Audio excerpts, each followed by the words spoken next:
आदाब, नमस्कार नाजरीन। आज के दिन जो रहा वो काफ़ी लोग कल से ही काफ़ी ज़्यादा उत्साहित थे। लोगों की नींद नहीं आ रही थी, लोगों का नींद आंख से उड़ चुका था। जिस तरीके से देखा गया था कि इलेक्शन का जो माहौल था, इलेक्शन का 19 तारीख का इलेक्शन और 21 का रिजल्ट, लोगों को बेसब्री से एक दिन का जो वक्फा जो रहा, कहीं ना कहीं लोगों के दरमियान में काफ़ी ज़्यादा बेचैनी सी पाई गई कि 20 तारीख जैसे भी खत्म हो और 21 का सामना करें। रात भर जश्न का माहौल तो रहा, कहीं कहीं लोग जागे रहे कि किस तरीके से शुभ हो और जल्द से जल्द रिजल्ट का अनाउंसमेंट हो। रही बात हॉट सीट का, तो हॉट सीट न सिर्फ 43 बल्कि आप देख सकते थे कि मटिया बुरुज का इलाका जो 137, 135 और साथ ही साथ अभी आप 28 की बात करें, 29 की बात करें, ये सब हॉट सीट में माना जाता था। अब 45 वार्ड नंबर 45 की अगर बात की जाए तो सुबह से ही जो देखा गया था कि किस तरीका से लोग जो है वहां पे संतोष पाठक को रोकने के लिए टीएमसी, बीजेपी और कांग्रेस के जो लोगों के दरमियान में जो झड़प का जो मामला आ रहा था, सुबह से देखा जा रहा था कि वो वार्ड जो है कंटिन्यू वो पिक्चर में था और जिसके वजह से लोग काफी ज्यादा डरे सहमे भी। हम लोगों ने जेकेबी और एसटी न्यूज ने इसको ग्राउंड रिपोर्ट भी दिखाया कि किस तरीका से अभिषेक अमिताभ चक्रवर्ती जी को किस तरीका से पिटाई की गई। कांग्रेस के कई लोग जख्मी हुए, साथ ही साथ कई महिला भी जख्मी हुई। वो किसी पार्टी से नहीं बिलोंग करती थी बल्कि एक वोटर थी। हर बूथ पे देखा गया कि कहीं ना कहीं एक कहीं ना कहीं झड़प का जो मामला था, जिसको लोगों ने काफी ज्यादा सराहा भी। इसको लेकर के एक यहाँ तक कि संतोष पाठक जी ने मीडिया के सामने ये बात भी साफ तौर पे जाहिर कर दिया कि यहाँ पे शायद मेरी हार हो रही है। उनको कहीं ना कहीं ये खदशा था, मगर ग्राउंड रिपोर्ट के मुताबिक जिस तरीके से सोशल मीडिया ने वहाँ पे काम किया, एक भी मीडिया वहाँ पे मौजूद नहीं था। नेशनल मीडिया होने के बावजूद भी वहाँ पे वो रिपोर्टिंग नहीं कर पाया और हम लोगों ने उसको कवरेज भी दिया और मंजर आम पे भी लाया कि किस तरीके से वहाँ पे रैगिंग का मामला आया था। बहरहाल मगर आज संतोष पाठक जी की जीत हुई है। संतोष पाठक जी को मैं मुबारकबाद पेश करती हूँ। जेकेबी और एसटी न्यूज को आप मुबारकबाद कबूल करें किस तरीका से वहां पे। और साथ ही साथ 137 वार्ड की अगर बात की जाए, जहां रहमत आलम अंसारी का टक्कर जो रहा वो वसीम अंसारी। मटिया बुरुज और खिदिरपुर का जो सियासत जो होता है वो अजीब व गरीब सियासत होती है। वहां पे अब बीजेपी कांग्रेस का नहीं बल्कि ग्रुप वाइज वहां सियासत होती है और ये ग्रुप वाइज जो सियासत काफी ज्यादा इंटरेस्टिंग भी था। आप देख रहे थे कि पिछले दिनों इलेक्शन के दौरान, इलेक्शन की कैंपेनिंग के दौरान किस तरीके से एक दूसरे पर वार किया जा रहा था। रहमत आलम अंसारी साहब का ये कहना था, हम लोगों ने कवरेज भी दिया है कि मैं अपने काम से पूरे तौर पे मुतमईन हूँ, मुझे कोई कैंपेनिंग की जरूरत नहीं है। मगर यहाँ पे सवाल ये उठता है कि क्या हकीकत में काम हुआ है वार्ड में? ये एक बड़ा मसला हुआ, ये एक बड़ा सवाल उभर के सामने आ रहा था। हालांकि वार्ड में अगर मुआयना किया गया था, जो सर्वे रिपोर्ट जो बता रहा था कि वार्ड में लगभग काम किया गया था, मगर फिर भी कांग्रेस का एक नए प्रत्याशी का काम तो हुआ था, लेकिन कुछ लॉकडाउन में जिस तरह से वसीम अंसारी ने उन्होंने लोगों के साथ खड़े रहे, जिस तरह से सुनने को आया कि 60% में दवाएं दे रही है, 40% डिस्काउंट करके बहुत सारी चीजों को उन्होंने दिखाया कि लोगों से पब्लिक कनेक्ट हुए, वो जो वहाँ की आवाम है उससे कनेक्ट हुए और कनेक्ट होने के बाद जो है इस तरह से उन्होंने जीत हासिल की। तो पब्लिक से कनेक्ट होना बहुत बड़ी बात है, अपने वार्ड में, अपने इलाके में इस तरह से कनेक्ट होना जरूरी है। इस तरह से उन्होंने जीत हासिल की। और मैं बहुत सारे वार्ड में, अगर 144 वार्ड में तृणमूल कांग्रेस ने जिस तरीका से अभी की रिपोर्ट जो है वो 133 में तृणमूल कांग्रेस लीड कर रही है। मगर साथ ही साथ ये देखा गया था कि क्या तृणमूल कांग्रेस को क्या हकीकत में कोलकाता कारपोरेशन में दीदी की लहर है? ये भी एक सवाल था। कॉर्पोरेशन में तो दीदी की लहर है। अगर दीदी की लहर नहीं होती तो 100 के पार 133 लगभग 33 सीटें नहीं आती। मगर यहाँ कांग्रेस और सीपीएम और निर्दलीय प्रार्थी जो है वो 0 में थे।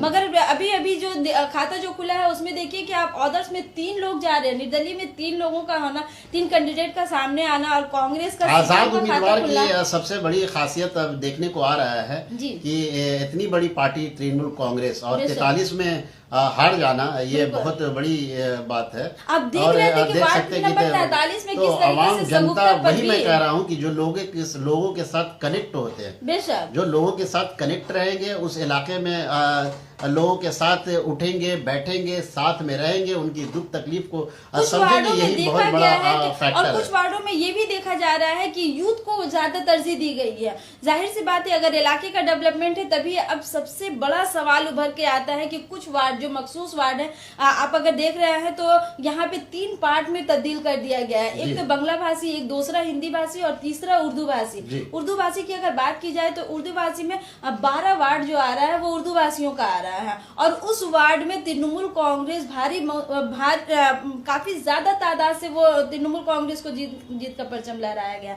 मगर कुछ वार्ड यहाँ पे ऐसा भी है कि आप 43 वार्ड की अगर बात की जाए, जिस तरीके से इरफान अली ताज ने 2800 समथिंग से तृणमूल कांग्रेस को शिकस्त दी है, तृणमूल कांग्रेस को नहीं बल्कि शगुफ्ता परवीन जी को शिकस्त दी है, क्योंकि उनका बार बार ये था कि हम तृणमूल कांग्रेस से टक्कर नहीं कर रहे हैं, हम दीदी के समर्थन के साथ हम चलेंगे। ये उनका प्रचार में हर वक्त था कि वो जीतने के बाद वो समर्थन टीएमसी को करेंगे। बिल्कुल। और रही बात अब 44 नंबर वार्ड की बात की जाए तो रेहाना खातून वो शुरू से ही विनर रही है, हर लोगों के दिल में घर कर चुकी हैं। 66 नंबर वार्ड की अगर बात की जाए तो वहां पे 66 नंबर वार्ड जो है वो सबसे ज्यादा लीड दिए हैं फैज अहमद खान साहब। 62,000 समथिंग वोट से लीड देना हासिल किए हैं। बिल्कुल। और जहाँ पे लोगों का कहना था कि 66,000 वोट हम हासिल करेंगे। जी बिल्कुल। लेकिन उनका भी कहना था, फैज अहमद खान का भी कहना था कि 66,000 वोट हम हासिल करेंगे। तो लगभग हो गया 62,000 और 66,000 में ज्यादा फर्क नहीं है। तो ये देखा जा रहा है। अब वार्ड 134 की बात की जाए, जो शम्स इकबाल अनिल जिनका चर्चा रहा कैंपेनिंग के दौरान, अगर मतलब 134 वार्ड का अगर ये किया जाए, मुआयना किया गया, सर्वे किया गया, तो कोई ऐसी गली नहीं रही जो नेगेटिव नहीं निकली, किसी भी नेगेटिविटी नहीं रहा। मगर उसके बावजूद भी एक लोग ये सवाल खड़ा कर रहे हैं कि 2000 समथिंग कुछ वोट से लीड करना शायद शम्स इकबाल के लिए कहीं ना कहीं कमी का बाज बना है। इससे ज्यादा उनको तवक्को थी, जिस तरीके से उन्होंने बताया भी हम लोगों से मीडिया से गुफ्तगू के दौरान उन्होंने बताया था भी कि 10,000 से ज्यादा बात करते हैं 135 की। 135 भी हॉट सीट मानी जा रही थी, और एक वहाँ पे एक अलग ही नजर आ रहा था उस इलाके में कि कौन जीतेगा, ये सस्पेंस था बना हुआ। और जिस तरह से वहाँ पे आजाद उम्मीदवार ने जीता है, ये भी इसको देखना पड़ेगा कि आखिर जो है उन्होंने जीत हासिल की है। तो 135 और 136 ये दोनों वार्ड जो हो गए, ये उनके साहबजादे जो है तबरेज अंसारी जो है, उनकी मिसेस जो है वो इस तरह से। और दूसरी चीज है कि देखा जा रहा है 135 और 136 ये दोनों वार्ड उन्हीं लोगों के खाते में गया है। अंसारी जो है, वहाँ की सियासत की बात की जाए जावेद भाई, तो हम आपको बता रहे हैं कि वहाँ की सियासत, मैं शुरू से कहती आ रही हूँ कि वहाँ की सियासत जो रही है वो काफी ज्यादा इंटरेस्टिंग रही है। वहाँ पे कांग्रेस और सीपीएम का कोई ये नहीं रहा। वहाँ पे सीपीएम और कांग्रेस का कोई पाबंदी नहीं रही है। वहाँ पे पाबंदी रही तो एक ग्रुप वाइज की पाबंदी रही। और वहाँ पे हम लोगों ने कवरेज भी किया है कि 135 में जिस तरीके से अख्तरी निजामी शहजादा और काफी मेहनत की, मगर एक तरफ जहाँ तबरेज अंसारी की अहलियां, जिस तरीके से उन लोगों का कैंपेनिंग होता रहा, कहीं ना कहीं कांटे की टक्कर। वहाँ भी ऐसा देखा जा रहा है कि लोगों का कनेक्टिविटी वहाँ भी देखी जा रही है। आजाद उम्मीदवार का आप दोनों जगह का देखेंगे तो दोनों जगह का देखते हैं कि कनेक्टिविटी जो है वहाँ की आवाम से बनाए रखना, और सिर्फ एक रेगुलर काम जो केएमसी का होता है वो करते हुए ना ही दूसरा जो उनका सपोर्ट करना, वहाँ की आवाम को सपोर्ट करना, और वो बहुत बड़ी बात होती है। तो ये भी देखा गया है।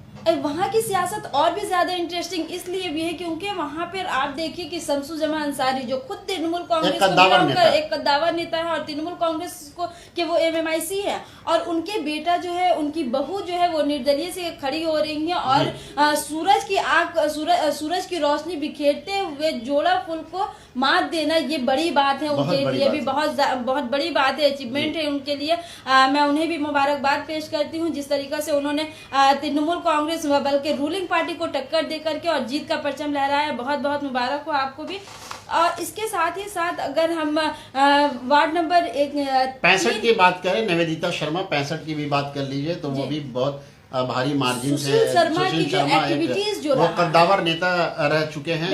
उनकी मिसेज हैं निवेदिता शर्मा, तो वो भी एक अच्छा मार्जिन से जीती हैं। जिस तरह से वो मैं बता रहा हूँ कि जहां तक लोगों की जो काउंसलर की कनेक्टिविटी होती है और वो देखा जाता है, पार्टी कोई भी हो, लेकिन कनेक्टिविटी जो काउंसलर की कनेक्टिविटी जनता से, आवाम से इस तरह का अगर होता है तो वो कोई रोक नहीं सकता है जीतने में। यही देखने को आया है इस इलेक्शन में। बिल्कुल। अगर वार्ड नंबर 29 की बात की जाए, जहां पे प्रकाश उपाध्याय कांग्रेस के नेता, और उन्होंने 2 बार वो काउंसलर रह चुके हैं, उनका 3rd टर्म रहा, मगर अभी भी वो पीछे जा रहे हैं, अभी तक उसकी वजाहत नहीं हो पाई है। इम्कान ये है कि प्रकाश उपाध्याय जी को शिकस्त मिल सकता है। अभी भी कुछ पोलिंग अभी भी बाकी है, किस तरीके से आता है अभी कुछ कहा नहीं जाता है, जैसे अपडेट होगा वो बताएंगे दर्शकों को। इसके साथ ही साथ आप अगर 39 नंबर वार्ड की बात की जाए, जहां पे जसीमुद्दीन तृणमूल कांग्रेस की कैंडिडेट, कद्दावर कैंडिडेट जिसके कहा जाता है, जो वहां के 39 नंबर वार्ड के हर महिला की जबान पर, हर खातून की जबान पर जो है वो जसीमुद्दीन का नाम है, जसीमुद्दीन साहब का नाम है। और उनका टक्कर जो रहा कांग्रेस के अली हुसैन सोनू से रहा।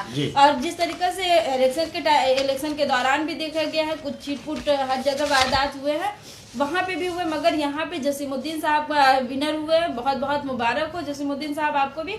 और इसके साथ ही साथ सबसे ज्यादा इंटरेस्टिंग बात ये हो रही है कि आप अगर वार्ड 3 की बात करें, जो बिलगछिया इलाके में जाता है, और वहां की सुचित्रा बोस कांग्रेस की कैंडिडेट रही, और दीपिका जी वो तृणमूल कांग्रेस की कैंडिडेट रही।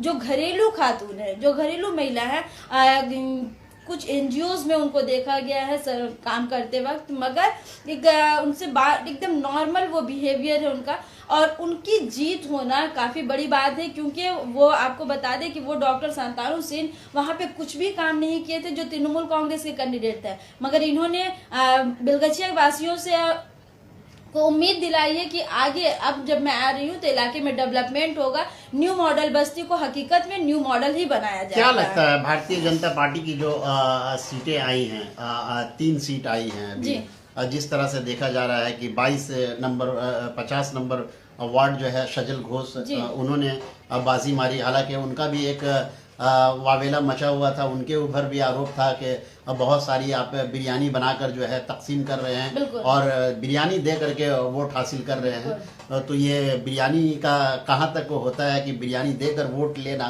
नहीं, आपको बता दें यहाँ पे तृणमूल कांग्रेस कारपोरेशन इलेक्शन में बीजेपी कहीं ना कहीं पीछे गई है, इसलिए क्योंकि पिछली बार जो इलेक्शन रहा, वो पिछले बार का जो रिजल्ट रहा वो बीजेपी के खाते में 7 सीट गया था, मगर इस बार तृणमूल कांग्रेस में इजाफा हुआ है, और इस बार जो है बीजेपी सिर्फ 3 सीट तक ही अब तक महदूद है। आगे का रिजल्ट क्या होता है वो देखना बाकी है, मगर 4 से 3 में आना जाहिर सी बात है कमी है।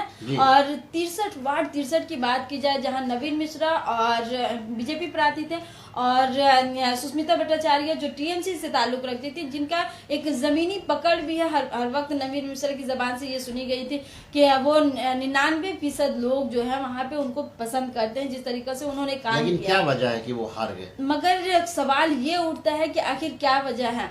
कुछ वार्ड ऐसा भी है जो माइनॉरिटी इलाके पे निर्भर करता है, और ये हकीकत बात है, ये जमीनी सतह से, और ये पॉलिटिकल लोगों को समझने की भी जरूरत है कि माइनॉरिटी को नजरअंदाज नहीं किया जा सकता है। लोग ये सोचते हैं कि हम माइनॉरिटी को नजरअंदाज करके हार और जीत बात करते हैं। 22 नंबर वार्ड की बात करते हैं। मीना पुरोहित 22 नंबर वार्ड की हैं, जिस तरह से उनके साथ झड़प भी हुआ था। 22 नंबर वार्ड की अगर बात की जाए तो वो बीजेपी का वार्ड रहा है, और इस बार भी बीजेपी के ही खाते में गया है। हाँ जी, मीना पुरोहित हैं जो फिर उसके बाद आप 11 नंबर की वार्ड की बात करें तो अतीन घोष जीत चुके हैं। 10,826 वोट उनको मिली है। उनके जो कारनामे जो रहे हैं, और जिस तरीके से आप जानते हैं कि वो अतीन घोष जी कारपोरेशन से भी जुड़े रहे हैं, इलाके में डेवलपमेंट, उनको खुद पता है कि किस तरीके से साफ सफाई सबसे ज्यादा मायने रखता है, और इलाके में बिलगछिया 11 नंबर वार्ड में और एमएलए भी है वो, 11 नंबर वार्ड से उनका उठना, तो जाहिर सी बात है कहीं ना कहीं डेवलपमेंट का असर, और अच्छे इंसान को, जाहिर सी बात है अगर अच्छे इंसान आ रहे हैं, अच्छे पॉलिटिशियन आ रहे हैं, तो हमारे वार्ड में तब्दीली का इम्कान है। तो इस तरीके से अतीन घोष जी को जिस तरीके से उन्होंने, और इसके साथ ही साथ अभी आप देख रहे हैं कि 119 नंबर वार्ड की बात की जाए, 117 नंबर वार्ड की बात की जाए, तो वहां पे भी तृणमूल कांग्रेस का ही खाता खुला है। तो तकरीबन लगभग जो है वो मगर सबसे बड़ा सवाल ये उठता है कि जिस तरीके से प्रचार किया गया, खास तौर से हर इंसान, फिरहाद हकीम जी वो खुद काउंसलर के सीट से, और माशाअल्लाह उन्हें भी बहुत बहुत मुबारक हो कि उन्होंने भी जीत का परचम लहराया। अब सवाल ये उठता है कि फिरहाद हकीम का चेहरा, मेयर कौन बनेगा? आपको बता दें कि बहुत सारे जब मैं कवरेज कर रहा था, आप भी कवरेज कर रही थी, तो वहां पे यही मुसलमान इलाके में जो है यही कहा जा रहा था कि आप फिरहाद हकीम को जीता है और वो जरूर मेयर बनेंगे। बेशक। तो ये दबाव डालकर, मतलब ये एक दिखाया जा रहा था कि मुसलमान का एक चेहरा, मेयर का चेहरा अब होना चाहिए। बेशक, मगर सवाल ये उठता है कि दीदी ने 23 तारीख को बोर्ड गठन करने का ऐलान किया है, क्या मेयर कौन बनता है? ये एक बड़ा सवाल उठकर आपको क्या लगता है? आप बताएं। क्योंकि फिरहाद हकीम, जाहिर सी बात है फिरहाद हकीम मेयर रहे हैं, मगर इम्कान ये लगाया जा रहा है कि शायद फिरहाद हकीम जी मेयर ना हो। क्यों ऐसा? आपको ऐसा क्यों लग रहा है? आपको सर्वे रिपोर्ट मिल रहा है, बाकी ये पार्टी डिसाइड करेगी कि कौन करता है। मगर एक सबसे बड़ा सवाल उभर के आ रहा है कि मेयर के चेहरा पे मेयर कौन सा फेस होगा? मेयर जिस तरह से दिखाया जा रहा था, लोगों को बताया जा रहा था कि देखिए एक मुस्लिम चेहरा, आप फिरहाद हकीम को मेयर बनाने की कोशिश करें। तमाम मुस्लिम एरिया में यही हो रहा था। मगर आपने ये भी देखा था कि जैसे ही फिरहाद हकीम जी को मेयर बनाया गया था, जिस तरीके से उन्हें चार्ज दिया गया, वैसे ही तमाम ऑपोजिशन पार्टियां जो है वो कहीं ना कहीं मुस्लिम को टारगेट करने लगी कि मुसलमान को ही मेयर क्यों। तो कहीं ना कहीं जाहिर सी बात है पॉलिटिशियन में एक हिंदू मुस्लिम ना करके जो न्यूट्रल पार्टी है, जो सेकुलर पार्टी है, वो सेकुलर फेस को देना चाहेगी। होनी चाहिए। अगर टीएमसी कहती है कि हम सेकुलर हैं और उनके वोट देने वाले भी सेकुलर हैं, तो उनको ये इन सब बातों में ध्यान नहीं देनी चाहिए। जबकि फिरहाद हकीम ने इस बात का बार बार खंडन किया कि मैंने कभी भी मैं ना हिंदू हूँ ना मुसलमान हूँ, मैं एक सेकुलर माइंड का हूँ और एक इंसान हूँ। बार बार फिरहाद हकीम का ये स्लोगन भी रहा है। मगर देखना ये है कि क्या हकीकत में 23 तारीख को दीदी किनको ला रही है सामने, कौन होगा मेयर? ये सबसे बड़ा सवाल उठता है। बहुत ज्यादा दिन नहीं है, ये परसों ही है, कल के बाद परसों है, आज 21 तारीख है, और 21 के बाद हम देख सकते हैं कि मेयर कौन बनता है। इसमें भी देखेंगे हम कि मेयर का कौन देखेंगे। हॉट सीट जो बनी हुई है अभी 28 नंबर वार्ड, अभी 28 नंबर वार्ड हॉट है। वो भी जिस तरह से बता दूं कि कांग्रेस की कैंडिडेट शाहिना जावेद और तृणमूल कांग्रेस की जो कैंडिडेट है वो आयान चक्रवर्ती है। तो उनमें से देखते हैं कौन आगे बाजी मारते हैं। दावेदारी की गई है वहाँ पे कि इस तरह से अभी पेंडिंग में है 28 नंबर वार्ड, 29 नंबर भी वार्ड पेंडिंग में है जी। तो इस तरह से देखेंगे।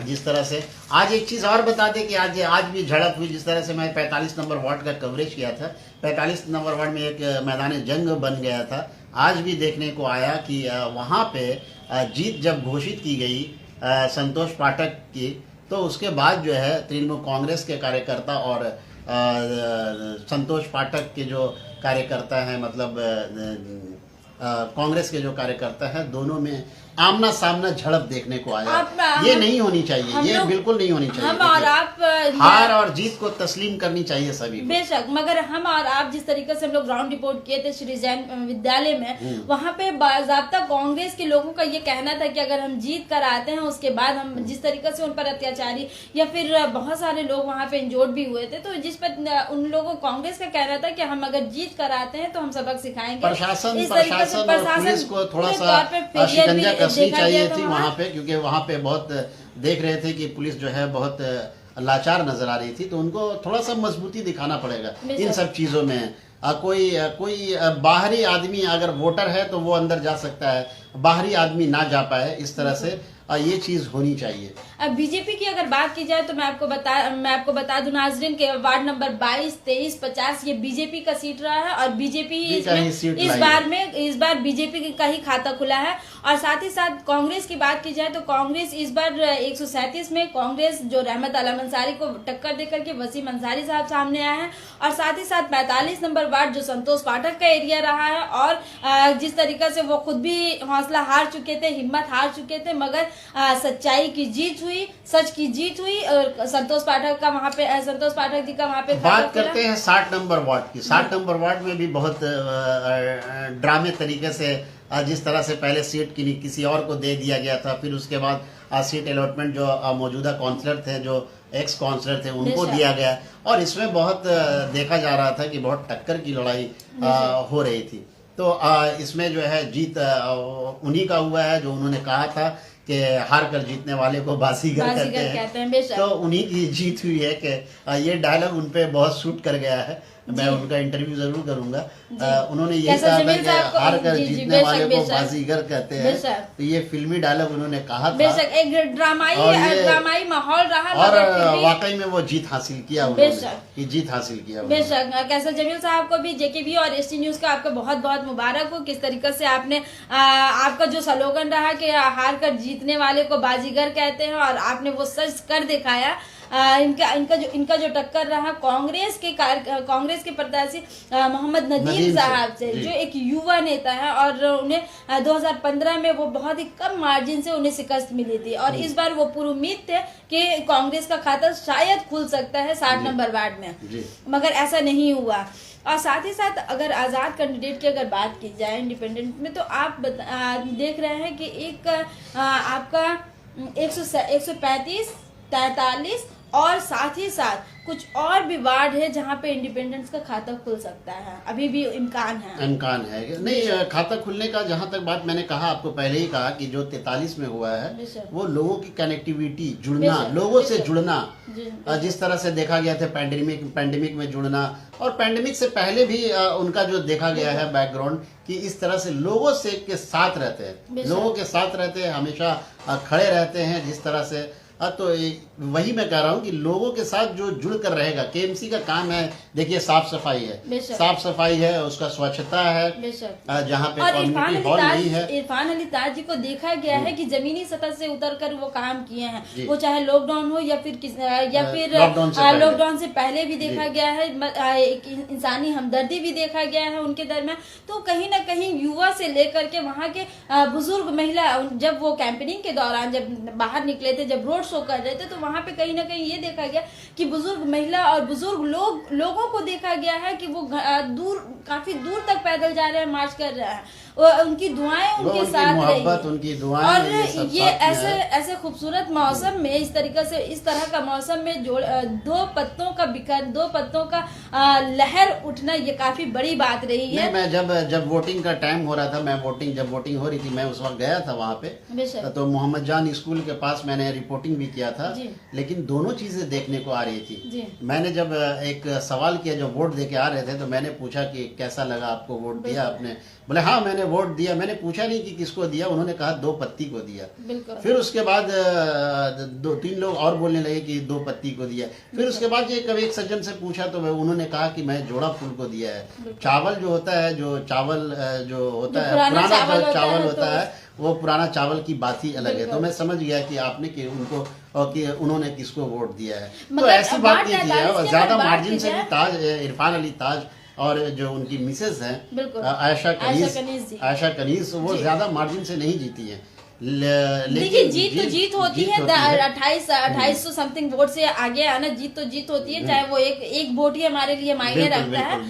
बहरहाल मगर जिस तरीका से काम हुआ है या फिर काम करने का मैं अफसोस एक और कैंडिडेट थे उसमें जो आजाद उम्मीदवार से ही थे, साइकिल छाप जिनका था, जी जी जी उनका नाम श्वेता इंदौरिया जी। श्वेता इंदौरिया, जी, तो जी, जी, वो कहीं नजर नहीं आई मुझे जी, कि नहीं, वो बिल्कुल उनके- कहीं नजर नहीं आई। बेशक वो उनकी उनको नजर नहीं लोगों आई। ने नकारा है उनको, बेशक और बिल्कुल। मुझे लगता है कि इस तरह से नकारा है। ऐसे नहीं, ऐसे हालांकि कुछ 2 बार वो लोग जो काउंसलर होते रह हैं, चुकी नहीं है। ऐसे कुछ लोग जो अभी 2 बार काउंसलर रह चुकी हैं। हाँ। पहले के माइंड, बंगाल के पहले के वोटर का माइंड अलग हुआ करता था, और मौजूदा दौर में वोटर का माइंड बहुत ही चेंजिंग है। जी। क्योंकि कुछ लोग जो है वो वोट के दौरान ही, आप खुद देखे हैं कि इलेक्शन आते साथ ही लोग अपना अपना फेस को सामने ला देते हैं, कि ताकि जिससे आमतौर पर टीएमसी का जो वर्ड है कि वोट कटुआ का नाम जो दिया जाता है, तो इस तरह के लोग आते हैं। मगर यहाँ के वोटरों को मैं सबसे ज्यादा अपना सलाम पेश करना चाहती हूँ कि किस तरीका से इनके यहाँ के जो वोटर है वो काफी ज्यादा सेंसिटिव हो गया है, क्या करना है, किस तरीका से करना है। बहुत ही साइलेंट तरीके से उन्होंने इस बार कारपोरेशन इलेक्शन में भी बहुत ही साइलेंट तरीके से अपने कारनामे को अंजाम दिया है। और वार्ड 43 में और एक चीज काबिल तारीफ करना होगा, रही है। 43 नंबर वार्ड की एक चीज की तारीफ करनी होगी, कोई किसी तरह का अफरा तफरी नहीं मचा। बेशक। ये देखने का है, अमन और सुकून से जो लोग जिस तरह से वोट दिए हैं वो काबिल तारीफ है। बेशक। किसी तरह की परेशानी नहीं, किसी तरह का एजिटेशन नहीं, जिसको चाहिए वो खुद जाकर के वोट दे रहे हैं। तो ये काबिल तारीफ है। वार्ड नंबर 43 का ये काबिल तारीफ है कि वहाँ के लोग जो है आराम से वोट दिए। औरतों के दिलों में जिस तरीका से आयशा कनीज ने घर किया है, वो बता दे कि वहाँ की जितनी सारी महिला जब वोट देकर निकल रही थी, वहां से जब औरतों से मैं पूछ रही थी तो उन्होंने बताया कि मुझे जोड़ा, क्योंकि एक जाहिर सी बात है, एक ऐसी लेडी है जिनकी मम्मा जो है वो खुद 2 बार काउंसलर रह चुकी हैं, तो एक पॉलिटिकल बैकग्राउंड भी उनका सामने आ रहा है। और इरफान अली ताज जी को देखा भी गया था कि इलेक्शन के दौरान में वो काफी पुरुमीद तरीके से वो बाज़ाब्ते अनाउंसमेंट कर रहे थे कि हम 21 तारीख को जीत का परचम लहरा रहे हैं। ये हम लोगों ने रिकॉर्ड भी किया है। रिकॉर्ड किया था, मैं उसमें खुद लिख दिया था, उन्होंने कहा था, तो मैंने ये टैग लाइन भी डाला था। बेशक। तो ये वार्ड 54 की बात की जाए, अमीरुद्दीन बॉबी क्या लगता है सियासत में जिस तरह से इरफान अली ताज ने कदम रखा है, क्या लगता है आपको? कुछ लगता है आपको कि आगे चल के कुछ सवाल यहाँ ये भी खड़ा होता है, जिस तरीका से उन्होंने इंडिपेंडेंट खड़ा होकर के एक जीत का परचम लहराया, ये कहते हुए कि हम तृणमूल से बागी नहीं है, हम दीदी से बागी नहीं है, दीदी के हम ये खिलाफ नहीं जा रहे हैं, टीएमसी के फेवर में। मगर अब सवाल खड़ा ये होता है कि क्या टीएमसी एक्सेप्ट करेगी उनको? टीएमसी एक्सेप्ट करेगी, ये सबसे बड़ा सवाल है कि इंडिपेंडेंट से खड़ा होने के बाद क्या टीएमसी के कैंडिडेट को हराना है, क्या टीएमसी अब इरफान अली ताज यानी आयशा कनीज जी को एक्सेप्ट करती है या नहीं करती, ये एक बड़ा सवाल उभर करके सामने आ रहा है। अब आइए बात करते हैं वार्ड 54, जो अमीरुद्दीन बॉबी साहब का इलाका है, जो वो खुद को लीडर नहीं बल्कि हीरो मानते हैं। और हीरो न सिर्फ वो समझते हैं बल्कि वहाँ की औरतें भी उन्हें अपना हीरो समझती है। लोग अक्सर लेडीज को देखा गया है कि कोई शाहरुख खान को पसंद करता है, कोई सलमान को, और कोई अपना अलग अलग सेलिब्रिटी को। मगर वहाँ की औरतों से जब मैं पूछी वोट के दौरान, यहाँ तक कि लड़कियों से जब मैं पूछी, तो मेरा हीरो है अमीरुद्दीन बॉबी। तो इस तरीका का उनका एक छवि रहा, और उन्होंने इस तरीका से अपना एक छवि बना कर रखा है माहौल में, अपने वार्ड में। और वार्ड के अगर डेवलपमेंट की बात की जाए तो लोगों के दिलों में काफी वो घर भी किए हैं, एजुकेशन डेवलपमेंट से लेकर इलाके के डेवलपमेंट तक काफी ज्यादा तब्दीली आई है सीपीएम के बनिस्बत। और इंशाल्लाह वहाँ पे उन्होंने जिस तरीके बहुत सारे मैसेजेस भी आ रहे हैं। वार्ड नंबर 56 क्या हुआ, वार्ड नंबर 60 में कौन? तो वार्ड नंबर 60 में इम्तियाज आलम, मैं आपको बता दूं कि वार्ड नंबर 60 में कैसर जमील साहब जो एक डायलॉग उन्होंने कहा था कि हार कर जीतने वाले को बाजीगर कहते हैं, तो उन्होंने बाजी मारी है वार्ड 60 में।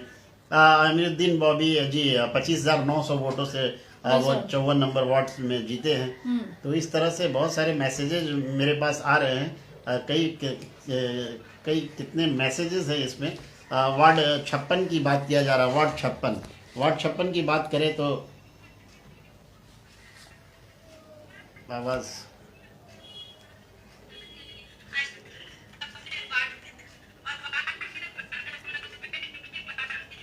इस बार ये भी देखा गया है कि सीपीआई ने भी खाता खोला है। और आपको बता दें कि वार्ड 92 यानी 92 और 103 में सीपीआई का 2 खाता खुला है, जो कि नाउम्मीद थे। कहीं ना कहीं लोगों के दरमियान से लोग ये सोच बैठे थे कि सीपीआईएम या सीपीआई लेफ्ट फ्रंट कहीं भी कोई खाता नहीं खुल सकता है, क्योंकि जिस तरीके से असेंबली चुनाव में देखा गया कांग्रेस और सीपीआई का जो जोड़ रहा कहीं ना कहीं नुकसान हुआ था। और अब जो है ये कारपोरेशन इलेक्शन में देखा जा रहा है कि 92 और वार्ड नंबर 103 में सीपीआई का खाता खुला है।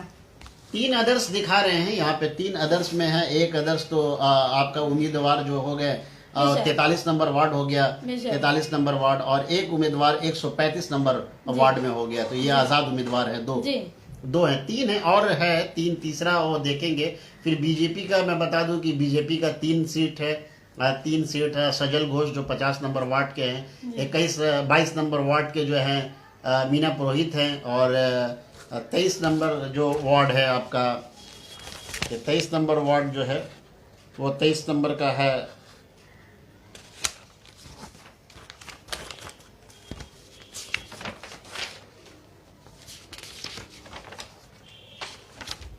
तो इस तरह से आपको बताते चलूं कि आपको बता दें कि वार्ड 62 जहाँ पे सना अहमद उस वार्ड की रानी रही है, बल्कि यूँ कहा जाए कि झांसी की रानी देखी गई हैं। उनका जो अंदाजे बयां रहा, और जिस तरीका से इकबाल अहमद साहब का ये इकबाल अहमद साहब या सुल्तान अहमद साहब, मरहूम सुल्तान अहमद साहब का एक जो छाप जो छोड़ा गया था, वो कहीं ना कहीं अब सना अहमद में भी नजर आ रहा है, वार्ड 62 की कैंडिडेट। और उन्होंने जिस तरीका से अपने पूरी उम्मीद थी कि वहाँ के वार्ड में जिस तरीके से उन्होंने डेवलपमेंट किया है, जीत उनका ही उनकी तय है। कांग्रेस ने जीत हो गई है, उनकी जीत हुई है। और यहाँ तक लोगों का कहना है कि एमआईसी भी उनको हो सकता है बनाया जाए, क्योंकि जिस तरह से वो काम कर रहे हैं, वर्करों की ख्वाहिश है। बार बार यही सवाल आते हैं कि क्या उनको एमआईसी बनाया जाएगा। लोगों का कहना है कि बनाना चाहिए, जिस तरह से वो काम कर रही हैं। तो देखते हैं, और भी हम देखेंगे। अभी तो कुछ वक्त और बच गया है, थोड़े से वक्तों में पूरा डिक्लेयर हो जाएगा कि कहाँ कहाँ क्या हो रहा है। तो और भी देखेंगे, लोगों से मिलेंगे, कई वार्ड में हम जाएंगे और उनका जो है ये जानने की कोशिश करेंगे कि उनका प्रक्रिया क्या है, क्या कहते हैं जीतने के बाद। तो यही देखेंगे, देखने के बाद ही समझ में आएगा कि क्या प्रक्रिया देते हैं। उनकी जिम्मेदारी और बढ़ गई है या सिर्फ वो जश्न मनाएंगे, ये भी हमको देखना है। क्योंकि जब एक काउंसलर बनाया जाता है तो एक जिम्मेदारी दी जाती है, अपने इलाके की जिम्मेदारी दी जाती है कि आप डेवलप करें। तो इसको लेकर और जिम्मेदारी बढ़ जाती है। ये ना समझे कि आपको काउंसलर बना दिया गया है तो सिर्फ काउंसलर नाम के रहें, बहुत बड़ी जिम्मेदारी इस बार जावेद भाई एक बात और आपको बताती चलूं कि इस बार जो सियासत हुई है ये कोलकाता कारपोरेशन इलेक्शन में, वो अजीब और गरीब सियासत रही, जहां पे बीजेपी मतलब जहां हिंदी भाषी थे वहां सिर्फ 6 वार्ड माना जाता था कि 6 वार्ड में हिंदी भाषी हैं, और उस वार्ड में बीजेपी ने मजबूती से काम किया कि शायद ये 6 वार्ड मुझे मिल जाए। मगर इस बार बीजेपी सिर्फ और सिर्फ 3 खाता खोल पाई है अब तक, क्योंकि उन्हें पूरी उम्मीद थी कि ये 6 वार्ड हिंदी भाषी के। बीजेपी का बता दो, बीजेपी का घटने का बात यह है कि बीजेपी जिस तरह से विधानसभा में उन्होंने काम किया, आपको बता दूं कि 8 चरण में चुनाव हुआ था विधानसभा का। तो 8 चरणों में चुनाव होने के बावजूद 4 चरण ऐसे थे जो पहला चरण में बीजेपी को मिला था, और जब से भारतीय जनता पार्टी हिंदू मुस्लिम की राजनीति करने लगे, तब उसके बाद जो है यहाँ की पब्लिक, बंगाल की जनता वो समझ गई, और उन्होंने खासकर कलकत्ता में लेता हूँ, कलकत्ता का वो समझ गए कि इस तरह से राजनीति नहीं होनी चाहिए। जिस तरह तृणमूल कांग्रेस जो है वो मानती है कि हम एक सेकुलर पार्टी हैं, तो उस तरह से उनको जो है इसमें जो है थोड़ा घाटा लगा। लेकिन और भी देखिए, हावड़ा का भी चुनाव अभी आने वाला है, हावड़ा का है, साउथ का है, कुछ उन चुनाव में भी देखेंगे कि क्या होता है। तो वहाँ भी देख सकते हैं हम लोग। तो वज़ीर आला ममता बनर्जी ने भी जीत के तमाम अपने कैंडिडेट को मुबारकबाद पेश की है, जो उन्होंने बताया भी है कि वो अभी बाहर के दौरे पे जा रही हैं, और वो बहुत जल्द 23 तारीख को जब बोर्ड गठन हो रहा है तो वो आ भी रही हैं किस तरीके से, और 23 तारीख को सबको निमंत्रण भी भेज दिए हैं। वो बता रही हैं कि सब तमाम लोगों को मुबारकबाद पेश की है। कालीघाट ममता बनर्जी का एक चीज आप देखा होगा कि जब वो स्पीच दे रही थी, बोल रही थी, वो हिंदी में भी बोली, बंगाली में भी बोली, इंग्लिश में भी उन्होंने कहा, तो एक चेहरे पे मुस्कान था उनका, देखने को नजर आ रहा था, एक साफ झलक रहा था कि वो खुश है। इससे ज्यादा जो उनको डैमेज होने वाला था तो नहीं हुआ, अब वो सोच रही थी। लेकिन ये देखिए, ये इलेक्शन जो है फेयर होना चाहिए। कहीं कहीं ऐसे हुई है, जब इलेक्शन में होता है थोड़ा बहुत तो कहीं ना कहीं होता है, अब पूरा फेयर इलेक्शन कहीं नहीं होता है। लेकिन इस बात को ध्यान देना चाहिए ममता बनर्जी को, अपने यहाँ के बंगाल के, यहाँ कोलकाता के वासियों पे बिलीव रहना चाहिए कि उनको ये एक पैमाना देखना चाहिए कि हमारी जनता क्या सोचती है। तो इस तरह से उनको एकदम छोड़ देना चाहिए कि जनता पे हम निर्भर करते हैं, जनता देखते हैं क्या करती है, वो पैमाना नजर आ जाता है कि हाँ जनता क्या सोचती है, क्या समझती है हमारी टीएमसी के बारे में। तो इस तरह से यही वजह जो रही, जिस कहीं ना कहीं आप देखे होंगे कि कल जिस तरीके से 2-3 वार्ड में ऐसा हुआ है, स्टेट इलेक्शन कमीशन के सामने घेराव भी किया गया, हम्म। सीपीआई और आरएसपी और कांग्रेस की जानिब से उन्होंने ब्लेम भी लगाया कि कांग्रेस ये इलेक्शन जो हुआ वो इलेक्शन नहीं बल्कि सिलेक्शन रहा। मगर इलेक्शन कमीशन बाज़ाब्ता कह दी कि कुछ भी नहीं हुआ, नॉर्मल तरीके से हुआ। दीदी ने भी कहा कि कुछ भी नहीं हुआ, नॉर्मल तरीके से कुछ छीट-फूट हुआ है, वो मायने नहीं रखता है। 2-3 जगह में ऐसे हुए हैं, जैसे मैं बता दूं आपको कि जैसे कि 45 वार्ड में हो गया है, 45 वार्ड में जो दिखाया है। फिर उसके बाद आपका कुछ और वार्ड है जो 52 वार्ड है, 52 वार्ड है, 52 वार्ड जो पहले वहाँ संदीपन शाह था, अभी दूसरे को दे दिया गया है। तो उस वार्ड में भी देखने को आया कि बीजेपी बहुत फायर हो रही थी। तो इस तरह से 22 नंबर वार्ड में जी 52 नंबर वार्ड की बात कर रहा हूँ मैं। तो 52 नंबर वार्ड में भी थोड़ा सा झड़पें हुई हैं, कहीं कहीं हुई है। इलेक्शन में इतना होता है, लेकिन ये नहीं होना चाहिए। ये जिस तरह से ज़्यादातर तो 45 नंबर वार्ड में देखा गया कि 45 नंबर वार्ड में जिस तरह से मुश्किलें लोगों को बढ़ रही थी, वहाँ के वोटर कह रहे थे कि हम कैसे वोट देने जाएं। जिस तरह से मारपीट हो रही है, तो इसमें हम कैसे वोट दें, हम अपनी जान गंवाएं, वोट देने जाएं या जान गंवाएं। तो इस तरह से कई लोग कह रहे थे, तो ऐसा नहीं होना चाहिए। ओवरऑल जिस तरह से अभी तृणमूल कांग्रेस को खुशी मनाने का वक्त आ गया है और वो खुशी से झूमे, लेकिन एक जिम्मेदारी बढ़ गई है। असेंबली चुनाव के साथ ही साथ तृणमूल कांग्रेस ने कोलकाता कारपोरेशन चुनाव में भी अपना जीत का परचम लहरा दिया है।